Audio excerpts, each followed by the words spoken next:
Since we strongly believe that without testing of unwitting persons, the program tends to lose its meaning, I recommend that A, we resume the testing program, or B, we withdraw from the field of manipulation of human behavior by covertly administered chemicals. Do you know if that you're talking about now happened before or after this? Pardon? Do you know if this happened before or after this statement? Oh, I think that document is 1964. Yeah, 63, that letter, yeah.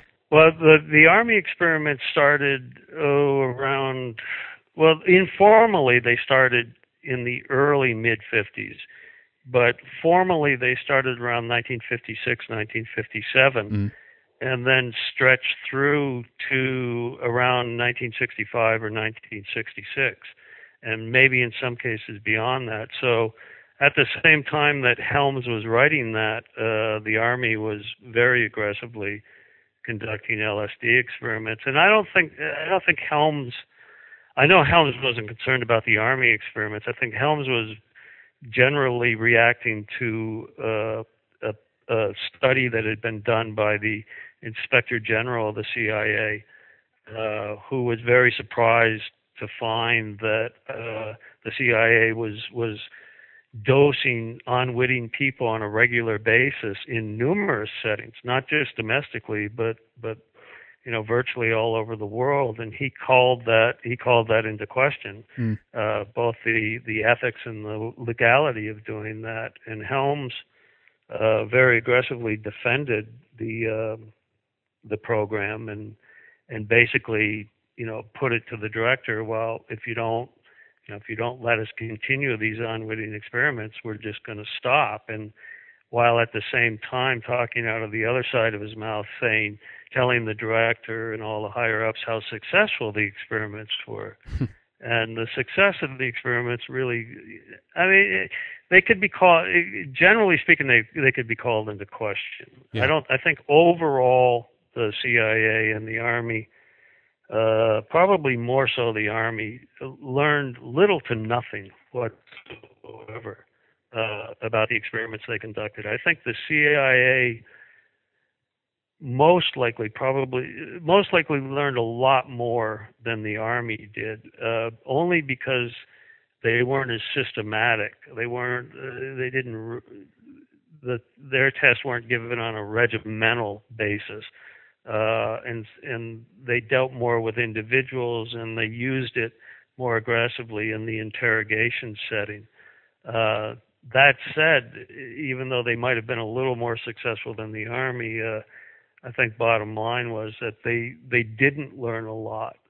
But when the whole program was exposed in the mid-70s through congressional hearings and the release of documents, they did defend the program. They were fairly aggressive in defending the program, and they said both to the press and people on Capitol Hill that they did learn a lot. But they wouldn't explain specifically what they did learn and what the benefits were. And I think, and I talked to Gottlieb a little bit about that, and he remarked on a number of things. The fact that the LSD being used in tandem with other drugs and hypnosis brought them what he considered to be a lot of knowledge, but he wouldn't explain what that knowledge was. And then he said that the experiments they were in various federal prisons and reformatories with the objective of inducing psychosis, as crazy as that sounds, also were very successful, and that there were a large number of benefits in terms of those experiments. God, I mean, you mentioned a little bit of the drug use in connection with hypnosis, other basically mind control techniques as well. There's an occult side of this, and skimming through your book, Hank, I saw a really interesting little passage here in terms of the Human Ecology Fund, and also if you could expand a little bit upon the MK-Ultra, if they indeed were actually funding drug experiments with Aleister Crowley. Tell us about that. Occultists, people who listen to this show regularly will be aware of who Aleister Crowley is, by the way. Sure. Crowley, I'm not sure when Crowley died. I think Crowley came a little bit before the MK-Ultra program. But it's been revealed recently in, I can't think of the author's name, and I'm embarrassed that I can't because it's a good book. There was a book written by about Crowley recently that exposes that Crowley did some work for the British Secret Services, yes, and may had some exposure to the American OSS. And I think it's well known that Crowley dabbled recreationally in the use of a lot of drugs, including psychedelics, perhaps magic mushrooms or what have you. And I know through viewing certain documents that the CIA certainly researched Crowley's own research, and were very curious about some of the experiments he conducted on his own, as wild as some of those seem. In the early 50s, the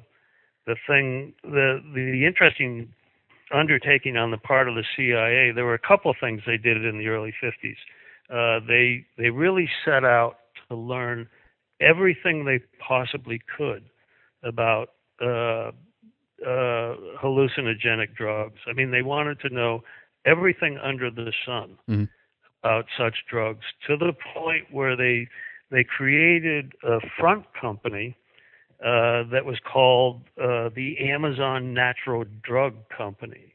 And it was based in the United States, and that company had a fairly large number of employees that scoured the world, that literally went everywhere in the world and collected samples of every known or previously unknown drug, and sent them back to CIA headquarters, to scientists at the CIA, where they would be tested.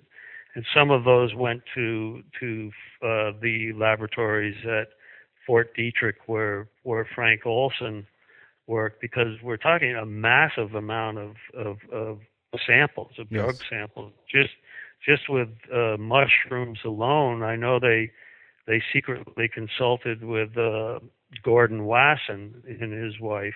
They were the perceived experts on mushrooms in the 50s and 60s, and they actually infiltrated a number of his excursions to various locations in the world. Oh, really? No, that's really interesting. Yeah. They had. I can't recall if I put it in my book or not, but there was a scientist at the University of Delaware whose name was Dr. James Moore, and he was secretly working for the CIA, and he was instructed to infiltrate one of Wasson's expeditions overseas, and he did. Wasson, and it's interesting, Wasson was interviewed before his death, and he laughed about it. He said he actually knew that Moore was a secret CIA employee, and that because of that they fed him a lot of bogus knowledge, because Wasson was allegedly insulted by the fact that the CIA had secretly infiltrated his organization. But Moore actually went on and became a fairly respected expert on hallucinogenic mushrooms, and wrote a number of papers himself. Wow, that's really really interesting. So there's a lot of different people involved here. So if you think back, is there any maybe bigger names that we might be aware of that you found out that were indeed involved, maybe unwittingly or willingly, then in these experiments as well? If you think of, I guess, in that term, celebrities or whatever. One of the things in terms of names that really shocked me was just the number of names. And virtually in the 50s and 60s, virtually anyone that was anybody in terms of psychiatry or psychology in the United States either accepted money from the CIA to do contracted work or to do secret studies. I didn't find any incidents whatsoever where anybody refused to take CIA